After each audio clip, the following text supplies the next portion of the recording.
In this video, we're going to be looking at different aloe vera varieties that you can grow in your garden, or you can also grow them in pots. And I have two of the most common varieties grown at home here. We have the Barbadensis miller and we have the Chinensis variety. So which plant is right for you and your home? Well, you're going to find out in this video, so stay tuned. So the clear gel on the inside of the leaves can be used for many different purposes. I've actually been using it for making an aloe vera gel, which I use on my skin for sunburn, for small cuts. It's got so many uses, and it being the fresh raw gel means that you are getting all of the raw components which can be cooked out of commercial products. You see, when you cook the gel, it will actually kill some enzymes. Having it raw and fresh at your disposal means that you can use it anytime you like, harvest it fresh, and you can add it in recipes, you can add it in smoothies, you can even make jellies out of it. It's just really great to have it on hand. So that's why I encourage you guys to go out and to grow as many aloe vera plants as you can. The most important things, if you are using it in your smoothies or your drinks, is to make sure you don't leave any of the skin and that you just have the clear gel, because otherwise it's going to make the whole smoothie bitter. Now, they're a low maintenance plant, which means that you don't barely need to water them. Overwatering these plants will lead them to rot and die. You can grow both the Barbadensis miller, which is a standard variety that can be ingested, and the Chinensis variety can also be grown in a pot. The Aloe Barbadensis miller has yellow flowers. The inner gel is edible, and they have thick, wide and fleshy upright leaves. They are most commonly grown commercially.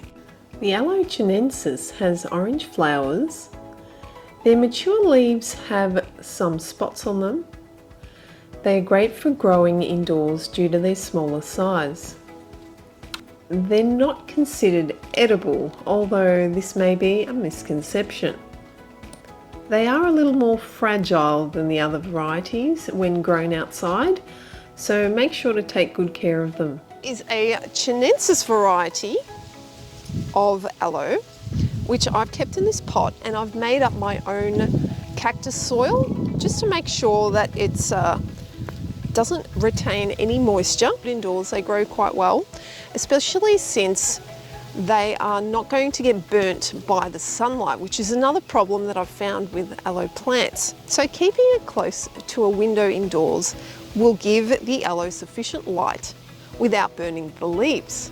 So the Chinensis variety I've found can be quite fragile in comparison to the Barbadensis miller, and the Barbadensis miller is a little bit more hardy. The tips don't get burned as easily, and they don't seem to rot out as quickly as the Chinensis. I bought this plant off eBay. It was about $30. And that was before I discovered my Barbadensis miller plantation, which is over there beyond the rocks, which I'm going to show you in a minute. I can harvest the leaves whenever I like, and they're quite large too. So I'm going to show you that right now. So I'm here on the side of my property, and I'm getting a bit midgy right now actually. Came out here at like 12 o'clock, 11 to 12 o'clock, because there's less midgies, but still wearing a dress or shorts, they'll still come and get you if you don't have your spray. But even with a spray, it doesn't always work. So it really is a nuisance. If you want to know more about biting midgies and how you can avoid it being bitten and some of the preventative measures that you can take, you can watch my other video, which I have done. This is the Barbadensis miller, and these grow the largest. They are more resilient to being burnt, like the tips of the leaves. The spots disappear from the leaves, which is different to the Chinensis. The Chinensis still retain their spots even when they mature. This variety here is known to be edible, which is different from the Chinensis. The Chinensis apparently can only be used topically, and people say it's non-edible, although I have had contradictory information to that, and apparently the aloe vera garden here on YouTube have an aloe vera plantation and they grow Chinensis variety. And the Chinensis variety, they are able to grow quite large. And the way that they do it is that they remove the pups as it grows, and also they feed it nutrients. So it can be done. They also say that it's a misconception that Chinensis variety cannot be eaten. If you want to make the plant as large as possible, you're going to also have to remove the pups as they grow. So the pups in the Barbadensis variety take a bit longer to grow compared to the Chinensis. And when they do sprout, if you do want to keep them as large as possible, you want to remove them. You can see that it had just finished flowering about a month ago. So it likes to flower in the spring with the warm weather. This is a Chinensis variety of aloe, which I planted only about a month ago, and it's taken up so well. As you can see, it's starting to grow pups on the side, and I'm actually going to be removing them because I want to grow this plant as large as possible on its own and to be able to harvest larger leaves as well. So you can tell your plant is healthy when it is bright green and the leaves are nice and straight. So this is growing quite well outdoors. Not all of them that I've planted have worked out, but this one was good. So this is what can happen to your aloes if it gets too much bright sunlight. It just changes colour and it likes to yellow. And I believe that's because it just gets too much sun in this spot. That's why you want to put it in a place where it's in direct sunlight. The third variety I wanted to mention was the Aloe Aborescens. This variety is also called krantz aloe or candelabra aloe. It features deep orange and red flowers. It abundantly grows near the beachfront where we live in the subtropics.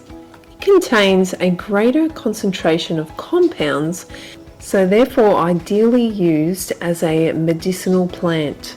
It is edible, however, the leaves are a lot more narrow and they contain a lot less gel than the other varieties. So which aloe should you grow? If you want a small and manageable sized plant that you can grow indoors, the Chinensis variety will be perfect for your needs, especially if you're using it just for topical use. This variety grows pups prolifically at a young age and is a fast-growing aloe. Its flowers are orange. The Aloe Barbadensis Miller is a must-have if you want to add it in food, as it is edible. This variety is used commercially and grows bigger than the Chinensis. Just remember that the flowers of this variety are yellow. The Aloe Vera Aborescens is also edible. It's a fast-growing plant and can cope with dry conditions. It's said to be the hardiest of all of these three varieties. It can also be grown in pots, indoors or outdoors, and can tolerate direct sun better than the other two varieties.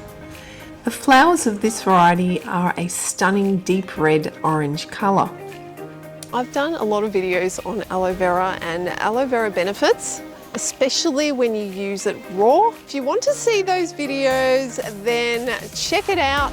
I have a propagation guide for you, and I also have information on aloe vera and the benefits and its history. All right guys, so I'll say goodbye and I shall see you in the next video.